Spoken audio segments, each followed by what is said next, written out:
Peoria to a lot of people, unfortunately, because they're not thinking about what it means. It's always thinking about how it would apply to someone else.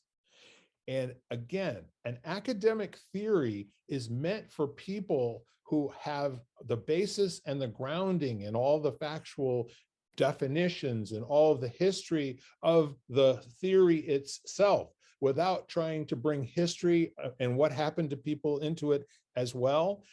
That's where everything breaks down. And I'll give you an example. Do you remember when the Da Vinci Code came out? Sure.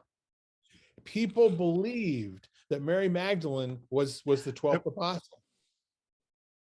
Yeah, it didn't matter that the book was clearly labeled fiction, that Dan Brown had written fictional books before.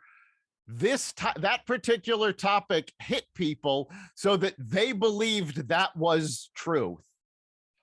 Exactly. So here's where the theory of critical race, and there are so many derivations of critical theory, it comes with a component. Their activism has to be present. You either are anti-racist or you're racist. There's no state of neutrality. You cannot be an interested bystander and not be fully participating in overturning white oppression. And white, we mean power now, right? Right. This is what's confusing for most of the people out there, in the public square, is they're really thinking in terms of white people and black people. But let me tell you right now, those folks that have made something of their lives financially, education-wise, that they're at the pinnacle of what they do, like the basketball players and athletes, and let's just think of somebody who you would categorize as somebody who's a hero in everybody's book, has nothing to do with what color they are. Well, guess what? They're now part of the oppressors because they're taking advantage of the white system that was designed to favor some people's outcomes over other people's outcomes. Does that make sense? Yeah, I mean, essentially what we're saying is that society was built on rules, and those people who figured out the rules and were able to use them to succeed, regardless of race, creed, or color, they are now considered white supremacists because their CRT is not using white supremacists to mean actual racism. They're using it to mean the class that's in power. 100%. And if you don't realize that you're part of the oppressors and you get called out for it, you damn sure better say, yeah, I am. I'm the reluctant recipient of some privilege that I'm not entitled to. It really should go to other people besides me. And that's the theory talking. That is not anybody doing anything that they shouldn't be doing outside of the theory, because the critical race theory is very simple and straightforward.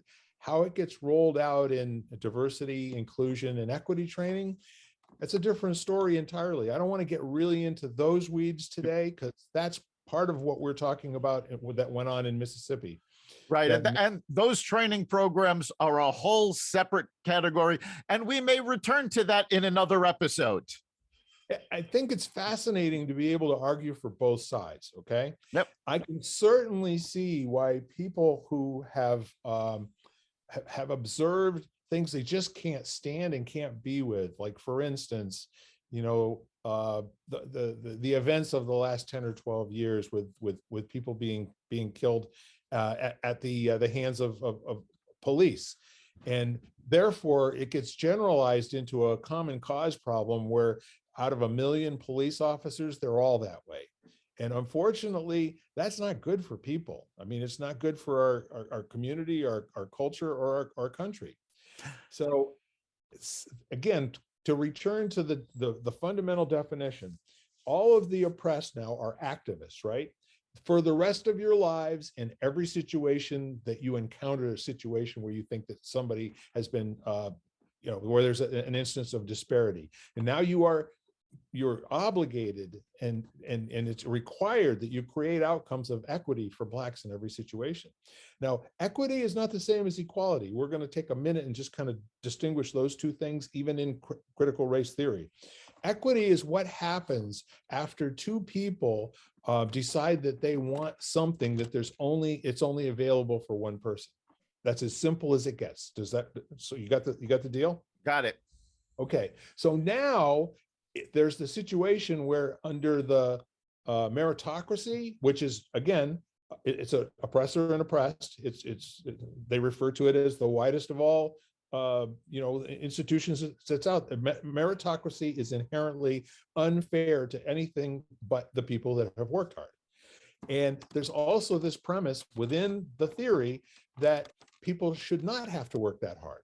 They should get free stuff, and they should get stuff that other people who spent their whole lifetime trying to get. And now we're back to that situation where there's two people. One of them is not necessarily Black, and the other one is prepared and is trained and is capable and can do the job or can do whatever.